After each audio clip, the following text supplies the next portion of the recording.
বেশ কিছুদিন ধরেই আমি আপনাদের সাথে শেয়ার করে নিচ্ছি আমার হাজবেন্ডের জন্য প্যাক করা লাঞ্চের ভিডিওগুলো। সেগুলো দেখে অনেকেই আমাকে অনেক কিছু রেসিপি জানতে চেয়েছেন, তবে সবকটা ভিডিও তো করা পসিবল হয়নি। তবে আজ ভাবলাম ছোট্ট একটা ভিডিও আমি আপনাদের সাথে শেয়ার করে নিই। আজ আমি রান্না করছি সবজি দিয়ে মুগের ডাল। জার্মানিতে থাকাকালীন বেশিরভাগ দিনই কিন্তু মুগ ডাল আমি ভাজা করে রান্না করতাম। তবে আমার বন্ধু সুশ্রেতা বলে যে ভাজা মুগ ডাল খেলে গ্যাসের সমস্যা অনেক সময় হয়, সেই কারণেই আমরা এখন চেষ্টা করি যতটা সম্ভব কাঁচা মুগ ডালটাই রান্না করার। আজকেও আমি কাঁচা মুগ ডালেরই রেসিপি শেয়ার করছি। আর আজকে যে রান্নাটি আমি শেয়ার করছি এটা কিন্তু আমার শেখা আমার জার্মানির বন্ধু অন্বেষার কাছ থেকে। ও আমাকে প্রথম এইভাবে ডাল খাওয়িয়েছিল, আমার ভীষণ ভালো লেগেছিল। তারপর থেকে আমি এরকম ভাবেই বেশিরভাগ দিনটা ডাল রান্না করে থাকি। প্রথমে সর্ষের তেলে 2-4টে এলাচ এবং জিরে ফোড়নের জন্য দিয়ে নিয়েছি। তবে আপনারা চাইলে এখানে শুকনো লঙ্কাও অ্যাড করতে পারেন। আমরা শুকনো লঙ্কা তেমন একটা খাই না, সেই কারণে আমি স্কিপ করে গেছি। তারপরে ফোড়নের থেকে সুন্দর গন্ধ ছাড়লেই আপনাদের পছন্দ মতো সবজি কিন্তু আপনারা অ্যাড করে নিতে পারেন।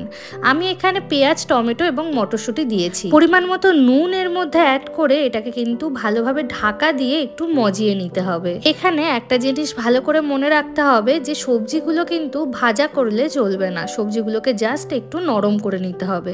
আমার সবজিগুলো কিন্তু খুব সুন্দরভাবে নরম হয়ে এসছে। এবারে আমি এখানে দিয়ে দিচ্ছি আগে থেকে সিদ্ধ করে রাখা মুগের ডালটা। ডালটা সিদ্ধ করার সময় 4টে কাঁচা লঙ্কা কিন্তু আমি ডালের মধ্যেই দিয়ে দিয়েছিলাম। ডালটা দেওয়ার পরে প্রেসার কুকার ধুয়ে সামান্য একটু জল আমি আবার এর মধ্যে অ্যাড করে নেব।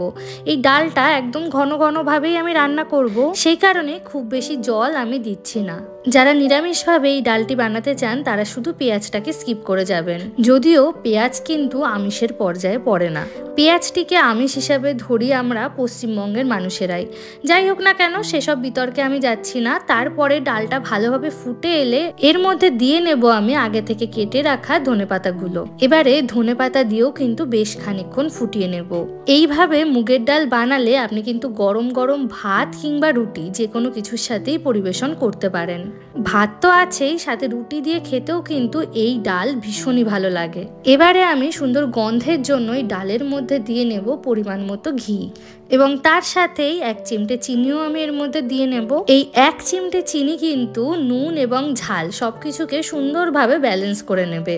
ব্যাস, এবার ঢাকা দিয়ে 1 মিনিট ফুটিয়ে নিলেই ডাল আমার একদম রেডি। সবজি দিয়ে এই কাঁচা মুগের ডাল কিন্তু আমার এবং অভিজিতের ভীষণই প্রিয়। থ্যাঙ্কস টু অন্বেষা আমাকে এত সুন্দর একটা রান্নার রেসিপি শেখানোর জন্য। রেসিপিটি কেমন লাগলো অবশ্যই জানাবেন।